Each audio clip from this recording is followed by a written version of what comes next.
You're watching NewsView with Lee Sullivan. Welcome back. It's NewsView, visiting with Ron Hart, syndicated columnist, author, Fox NewsView contributor.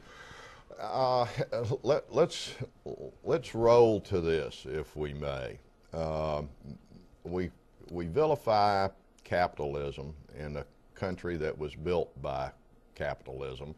We vilify or try to take away opportunity when the promise of this country was opportunity. It wasn't everything's going to be all right. It was that you will have an opportunity to do with it what you will. Right, life, liberty, and the pursuit of happiness, not the guarantee of happiness. I'm just amazed at what has become rights. Healthcare is a right. I mean, everything's a right now, and it's if you get it into the vernacular of America, that there's a right to this, there's a right to that. Ron, we're generationally people that it's not help. It is an expectation. It is an entitlement. It is theirs. And you notice that the healthcare debate that Obama's spearheading has turned away from healthcare reform to insurance company reform.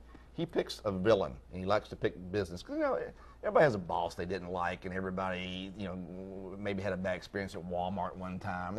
He's playing to the lowest form of human nature, which is envy and greed. It's one of the 7 deadly sins, in the Bible, envy. You just don't. And he plays the envy card all the time, trying to pick someone out to vilify, and that's a low form of life. Well, speaking of it, I mean, his poster guy has still got to be George Bush. Yeah, they blame Bush. I mean, for good everything. Lord, they need to go see a therapist. Well, I can see President Obama standing up in AA, Alcoholics Anonymous, and saying, "My name is Barack Obama, and George Bush is an alcoholic." Right. I mean, he's blaming everybody for his problems. So they blame the George Herbert Walker Bush for the first invasion of Iraq. They blame him for everything. And if things don't work out in the future, they got Jeb Bush in their pocket for a future. They got a future Bush, so they're going to come up to the AAA, AA system. Does that not wear thin with everybody? I mean, is that vilification of the last president? I mean, how long does that play on Broadway? Well, the sad thing is he's replicating all the Bush policies, both in Iraq and Afghanistan, with the bailouts and everything. And look, Obama, you inherited a mess, but you're making it messier. I mean, you've done nothing to advance the cause other than lop on debt to situations that pay off unions and your cronies in the Chicago-style politics way. You jam things into bills, you and Pelosi, you don't tell people what's in there. You got the health care bill, 2,500 pages no one's seen. And Pelosi's comments were just beautiful. I thought you'll know what's in the bill once we pass it. What sort of arrogance? That is ultimate arrogance. That is the ultimate form of arrogance. We'll let you know what's in the bill once we you vote on it and pass it. I mean, it's awful what they've done, and I think they're afraid for people to see what's in there.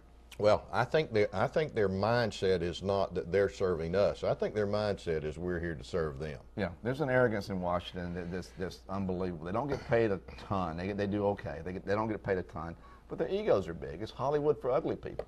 They go out there and they're big deals, and they could never make it in the private sector. Name a Democrat who's done well in the private sector as a capitalist. They can't. There aren't. So they can't make it there, so they end up being in politics where they can just meander around and play word games and nuance points and backstab other people and try to garner favor of different lobbyists, and they got money to give away. It's not their money, it's our money that they're giving away. Right. It's not, they stand on a podium and they have an earmark, and they, with a tremendous amount of fanfare and grandstand, they give out a check like they've done something for the community. Right. Anything they have has to be... It's like getting your income tax return. Exactly. Getting back the money they took from you. Any money they have has to be forcibly taken from someone else, or it has to be printed, or it has to be borrowed. It's not them creating value. It's the average citizen who gets up every day, goes to work, feeds their family. And that's what they think about. I mean, that's what they're focused on, getting by, making a living. Yeah, well, they're trying to blame... I think at some level, most politicians can't believe that we bought it. Right. And they're sitting there thinking they're on borrowed time, like jamming this health care bill through. Look, they're pillaging the village right now, right? And they only got a few moments. The Brinks alarm's gone off, and the cops are coming, which is November, and they got to get all they can get and get out of town with it. And I think that's the Democrat mantra right now. Ron Hart, those are my views. What are yours?